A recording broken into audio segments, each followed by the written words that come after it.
Certo, agora que a gente já fez nossa parte introdutória, a gente já contextualizou tudo que a gente vai fazer e já apresentou os conceitos do que é um workload, o que é um pod, o que é um deploy e tudo mais, a gente vai colocar a mão na massa e vai criar essas aplicações, tudo bem? Bom, a gente vai usar uma aplicação de exemplo que está no repositório aqui na descrição, então é só vocês irem lá, clonar esse repositório para poder ver o código. Se você ainda não clonou, pausa o vídeo, vai lá, clona o repositório, dá uma olhada no código, vê o que ele faz, tá?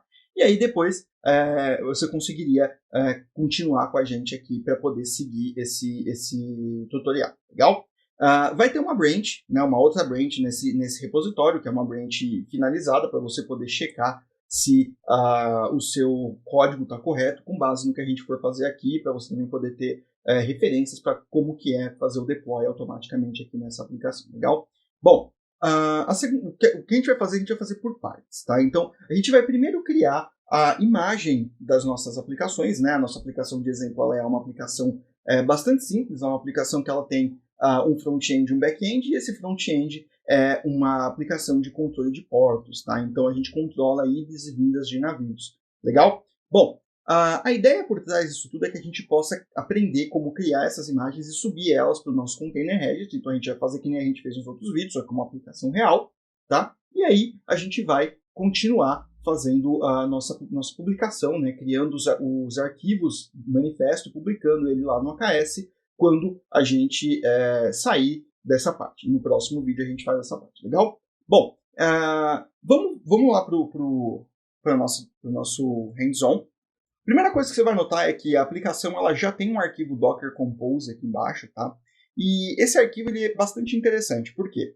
A gente tem uma separação front-end e back-end, tá? Então, se você entrar em qualquer uma dessas duas pastas, executar um npm install lá dentro, é uma aplicação construída em Node, tá? Então, você vai lá, entra em uma dessas pastas, executa npm install, e que nem está aqui no README, tá? Então, você vai executar aqui o comando npm install dentro de cada uma dessas pastas para que você possa instalar. São duas aplicações separadas, o back-end é construído em TypeScript e o front-end é feito em Vue.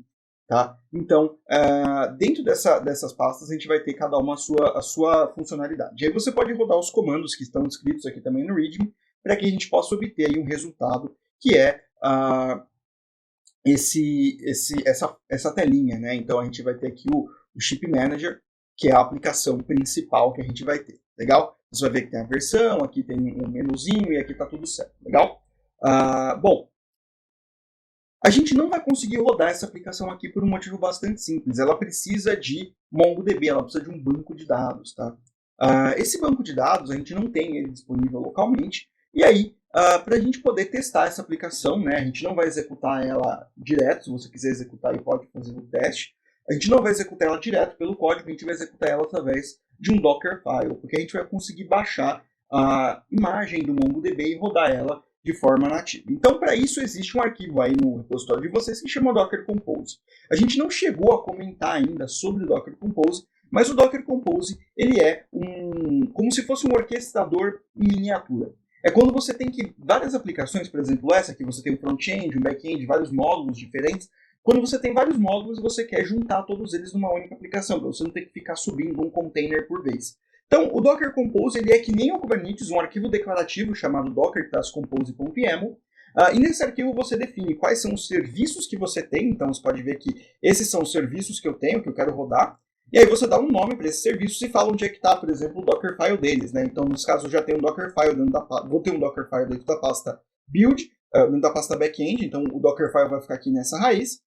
Eu vou ter um outro Dockerfile na pasta front-end, e aí que eu estou passando, né, as variáveis de ambiente que o back-end precisa. Então ele precisa dar o RI do banco de dados, o nome do banco, o Node.env aqui e tudo mais. Aí no Node.env ele vai passar a variável Node.env, se não tiver nenhuma Node.env ele vai passar deploy, development aqui para mim. Então é um ou, né? Eu vou expor a porta 3000, então a porta 3000 é a porta que está exposta da minha aplicação, então é a porta que eu preciso expor ela dentro do container, tá? Então, quando a gente for pensar no Kubernetes, isso é importante, a gente precisa expor essa aplicação dentro do container, e ela depende de um outro serviço chamado database. Então, significa que ele vai tentar subir esse serviço primeiro, antes de ter esse serviço no ar. Tá? E esse aqui, por exemplo, depende desse. Então, ele vai subir esses serviços em ordem. A mesma coisa para o front-end. A gente tem uma pasta, um comando build, que localiza o Dockerfile, que vai ficar dentro da pasta front-end aqui. E eu estou expondo a porta 80 nesse caso. Então a porta 80 é a minha porta principal que eu vou ter que expor também lá dentro do Kubernetes. E aí eu tenho o meu banco de dados. No banco de dados eu não tenho ele como um arquivo Docker, um Dockerfile, eu tenho ele só como uma imagem pronta. Então eu vou simplesmente colocar o nome da imagem e as portas que eu quero expor para ele, e aí eu vou criar um volume persistente aqui, né, que é o data.db, tá? Então eu estou criando esse volume, e eu estou falando, ó, o volume, né, isso aqui na verdade eu estou criando uma pasta local, chamando ela de MongoDB, e aí eu estou falando que todo mundo que tiver dentro da pasta /data/db dentro do container vai ser salvo aqui. Isso para quando eu matar o container e subir ele de novo, ele não ter perda de dados. Então eu posso subir várias vezes o mesmo Docker Compose sem perder os dados que eu já tinha antes. Tudo bem? Bom, a gente vai usar esse arquivo ele só tem como ser utilizado se você tiver os Dockerfiles para ele poder executar, né? Então a gente vai criar esses Dockerfiles. Então a primeira coisa que a gente vai fazer é logo vir aqui no back-end primeiro, né? Então vamos vir aqui no back-end e a gente vai criar um arquivo novo chamado Dockerfile. Legal? Dockerfile com D maiúsculo, lembre-se disso sempre.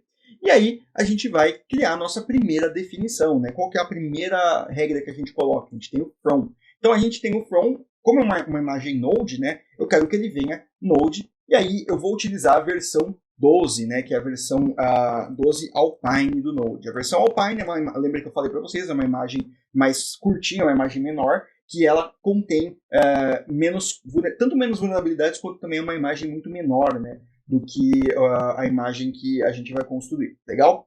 Bom, depois disso eu vou executar um comando run. E esse comando run, eu vou criar uma pasta nova, né? Então eu vou criar um comando run mkdir-p, né? Para poder criar o caminho inteiro. E vou criar uma pasta na user src/app. Legal? Então eu estou criando uma pasta nova dentro lá. E aí eu vou fazer a cópia de alguns arquivos. Então eu quero copiar dessa minha pasta uma série de arquivos. Então é um array. E eu quero copiar os arquivos mais importantes. Então o arquivo mais importante é o package.json, que é o que vai ter as dependências. Com ele, obviamente, vem o package.lock. Então eu preciso copiar esse arquivo também, que é o arquivo que vai manter as dependências nas versões corretas. E aí eu quero copiar isso tudo. O último índice do array é sempre o destino, né? Para onde que ele vai.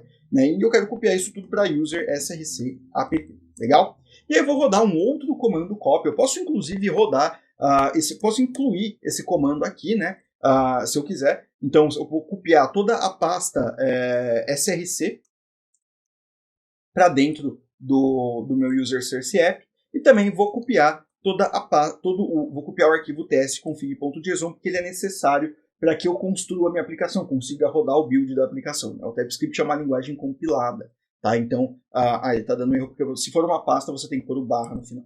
Legal? Se for um arquivo, não precisa. Se for uma pasta, você precisa pôr uma barra no final. E aí eu vou mudar esse diretório, vou falar que o workdir dele agora é o user/src/app, então já mudei, eu estou dentro dessa pasta, e aí agora eu vou rodar dois comandos, né? Eu vou rodar o npm install e vou rodar o npm run build, tá? Então eu vou rodar esses dois comandos, um para instalar as dependências e o outro para construir a aplicação, compilar a aplicação em TypeScript. Bacana? E aí eu vou expor, né? Eu sei que essa aplicação, por padrão, ela usa a porta 3000, foi o que eu falei para vocês anteriormente. Então a gente vai expor a porta 3000. Então a gente dá esse comando expose, tá? A gente expõe a porta 3000 do container, e aí a gente vai ter um entry point. E o entry point vai ser npm start. Tá? Então é o comando que eu dou para iniciar essa aplicação. Bacana? Bom, vamos ver se essa imagem está construindo. Então vamos vir aqui no nosso terminal, vamos dar um cd em backend e vamos rodar aqui, né, o comando docker build, tá? Para ver se ele está rodando. Tá? Então eu vou dar com "-t", e eu vou chamar essa aplicação de porto underline backend. Bacana? Então vamos ver se ele vai construir a aplicação. Bom, ele está baixando a imagem que eu quero aqui, né? Então ele já baixou a imagem Alpine, ele está fazendo o download certinho, extraindo os layers, e aí ele vai realizar a construção da imagem, vai executar os comandos que eu defini. Então ele copiou todas as pastas e aí está executando agora o npm install. Tá? Quando isso terminar, a gente volta para cá. Então, vocês podem ver aqui que a aplicação já foi buildada, ela já foi construída, a imagem já foi construída, e aí agora a gente tem aqui uma imagem back-end, aqui, né? Porto back-end já construído. Legal? Bom, a gente ainda precisa da imagem do front-end para poder rodar, legal? Então vamos fazer a mesma coisa, a gente vai vir aqui na pasta front-end, vamos criar um arquivo Dockerfile com D maiúsculo, lembre-se disso sempre, e aí daqui a gente vai construir uma nova aplicação, né, uma nova imagem. Essa aplicação no front-end, ela foi feita para rodar com a versão Carbon do Node, tá? A versão 8 do Node. Então a gente vai usar a imagem Carbon, e aí a gente vai definir, né, que a gente quer criar a mesma pasta, então a gente vai criar um comando, né, novamente, mkdir-p /user/src/app, tá? Esse é o comando que a gente vai rodar e a gente já vai alterar o diretório principal para user src app, legal? Depois disso, a gente vai copiar tudo que tem nessa pasta para a pasta user source app, que é o que a gente acabou de criar lá. E aí a gente vai executar o comando npm install e aí no final npm run build novamente. Então a gente vai executar o comando run build e o comando install para poder instalar as dependências e construir a aplicação utilizando as ferramentas que o Vue disponibiliza para a gente. E aí, diferentemente da outra aplicação, a aplicação que a gente tem aqui expõe a porta 80. Então o Vue ele expõe por padrão a porta 80 para a gente poder executar. E aí a gente vai rodar o comando npm start também. Npm start, lembra-se que cada um deles tem que ser um comando. E aí agora a gente vai construir, vai fazer a mesma coisa, e a gente vai construir, né? Vamos voltar uma pasta, vamos entrar aqui na pasta front-end, e aí agora a gente vai construir a mesma aplicação. Vamos construir aqui usando o docker build, .-t, porto, só que em vez de back-end vai ser front-end. Legal? E aí a gente vai rodar esse mesmo comando, você vai ver que ele vai começar a baixar a imagem para a gente, e vai continuar rodando, vai continuar baixando. Você pode ver que a imagem que eu baixei não é uma imagem Alpine, é uma imagem completa. Essa imagem, ela já tem bem mais layers, né? Você pode ver que ele está baixando muito mais coisa. Então, foi justamente para isso que eu fiz isso. A gente baixa uma imagem maior para poder mostrar para vocês como que é executado esses comandos dentro do Node Alpine e fora do Node Alpine. Tá? Vocês podem baixar outra versão da mesma imagem também. Legal? E aí, quando terminar esse download, quando tudo for finalizado, a gente volta aqui para debater o que aconteceu. Bom, como vocês podem ver, a aplicação já foi finalizada também, então essa aplicação demora um pouquinho mais, justamente porque é um front-end um pouquinho mais demorado. Então a gente vai continuar aqui, agora que a gente já tem as duas imagens. Né? A gente pode ver aqui em Docker Images que a gente tem um monte de imagens, aqui no meu caso tem um monte de imagens, e a gente já tem aqui a porto front-end e a porto back-end. Então a gente já tem aqui duas imagens bastante elaboradas. Você pode ver que o front-end é muito mais pesado do que a imagem do back-end. Tá? Bom, agora, como é que a gente faz para rodar aqui, né, o nosso Docker Compose? Bom, vamos limpar isso aqui.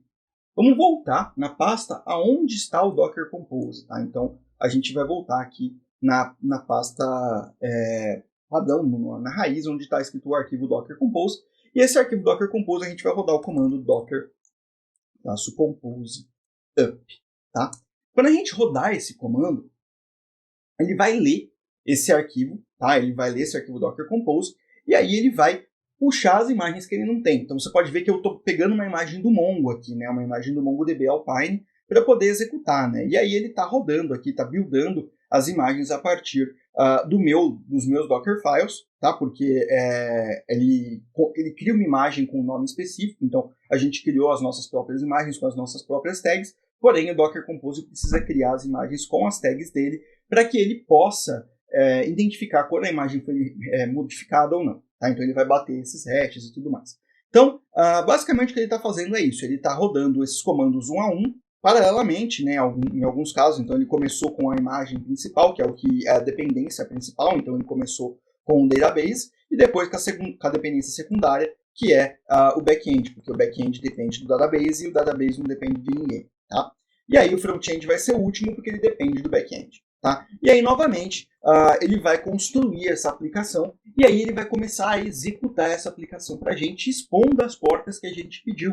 Tá? Então, se você quiser acessar, né, você consegue expor essa porta 80, a porta 8080, a porta 3000, diretamente dentro da sua máquina. Você pode testar essa aplicação diretamente dentro da sua máquina. Você pode ver que ele já tem aqui, ele criou a imagem, tá vendo, com um nome um pouquinho diferente do que a gente criou, porque a gente está criando o nome do mesmo repositório que a gente tem, e agora ele vai começar, né, a criar aqui a imagem do front-end. Tá vendo que ele está baixando a imagem Node, ele está executando os comandos, executando o install. E aí, quando isso tudo terminar, a gente volta para testar a nossa aplicação de verdade. Bom, agora a aplicação já terminou de ser construída, ela já terminou de ser buildada e está executando. Você pode ver aqui, né, claramente que ele já printou aqui a informação, né, que é o nosso framework, né, que está executando. E aí ele está executando aqui na porta 80 e o outro na porta 3000, tá? Bom, vamos ver se isso aqui é verdade, tá? Então vamos lá. Se eu rodar isso aqui na porta 80, né, que é o equivalente a rodar sem porta, eu tenho que ter aqui uma aplicação rodando. Isso é real, está funcionando. Legal. Bom, agora, se eu rodar na minha aplicação na porta 3000, tá? Ele vai ter que me dar uma mensagem, óbvio, porque não tenho essa aplicação. Então, se eu rodar acho que /chips, que é o comando aqui, não tem nenhum navio criado. Então, minha aplicação está funcionando. Então, a gente pode vir aqui, né? A gente vem aqui, ver os navios, não tem nenhum navio criado. Vamos criar um novo navio aqui, né? Vamos chamar ele de navio 1. Só que a gente não tem um porto, né? Vamos criar um porto aqui também para ver como é que funciona. Então, Porto de Santos, por exemplo. Que é o porto foi criado. E aí agora vamos criar o nosso novo navio. Aqui, navio 1. E aí a gente seleciona aqui o porto onde ele está iniciando, né? Porto de Santos, bacana. Bom, então a gente já tem uma aplicação, a gente pode inclusive ver a aplicação aqui, a gente pode tirar ele do porto, colocar ele no porto. De novo, você vai ver aqui todos os passos acontecendo, tá? E agora, se eu recarregar aqui, né, você vai ver os nomes do navio e as coisas que estão acontecendo no fundo, no banco de dados, tá? Então, a nossa aplicação, ela já está funcionando, ela está funcionando localmente com o nosso banco de dados. Então, a gente já construiu as nossas imagens. Nossas imagens estão funcionando bem e é isso que a gente vai precisar fazer. Bom, para a gente pausar, a gente pode dar Ctrl+C e ele vai pausar as 3 imagens para a gente. Agora o que a gente precisa fazer a gente precisa fazer o deploy dessas nossas imagens lá para o nosso ACR, certo? Então a gente precisa mandar essas imagens para o nosso Container Registry. A gente vai mandar essa imagem para o ACR usando o Azure CLI, tá? Então a gente vai primeiro listar quais são os comandos que a gente tem, a gente vai ver quais são os nossos repositórios disponíveis, então a gente vai usar o ACR list para listar. Então a gente está vendo aqui que a gente só tem esse aqui para a gente mandar. Então a gente vai usar o Maratona KS. Legal? É o Maratona KS.jcr.io. Vamos entrar na pasta backend, tá? E a gente vai rodar o comando azacr build, tá? E aí aqui onde eu estou colocando, a gente vai rodar aqui com um ponto, né? Então dockerfile ponto. E aí vamos mudar a imagem aqui, né, para Porto Backend, tá? O nome da imagem vai ser Porto Backend na versão 1.0.0. E a gente vai rodar esse comando e ele vai começar a construir para a gente todas as nossas os nossos repositórios e vai começar a mandar lá para o Azure para poder buildar esse repositório e construir a nossa aplicação, nossa imagem, e ele vai hospedar essa imagem dentro do Dockerfile, tá? Então ele vai, dentro do Container Registry, legal? E aí quando a gente for ver depois, essa imagem já vai estar lá baixada e vai estar pronta para a gente utilizar dentro do nosso Kubernetes quando a gente for executar ela lá na nossa aplicação. Bacana, nossa aplicação terminou de ser enviada. Vamos fazer exatamente a mesma coisa, né, com a aplicação do front-end. Então, a gente vai dar um CD aqui para front-end. E aí a gente vai usar exatamente o mesmo comando. A única coisa que vai mudar é que, em vez de ser o nome Porto Backend, vai ser o nome Porto Front-end, tá? E aí, uma vez que essa imagem terminar de ser enviada lá para o nosso repositório, para o nosso Container Registry, a gente já vai ter terminado de enviar tudo que a gente precisa, tá? Então, uma vez que essa imagem terminar de enviar, a gente já está pronto para poder fazer o deploy dos nossos arquivos manifesto. Tá? Então, a gente vai começar a criar esses arquivos e vai definir exatamente como cada uma delas vai funcionar. Legal? Bom, agora que a gente já criou as nossas imagens, a gente já fez tudo, eu vejo vocês no próximo vídeo para a gente poder criar o nosso arquivo manifesto e a gente poder fazer o deploy da nossa aplicação usando o AKS. Tudo bem? Bom, gente, até o próximo vídeo.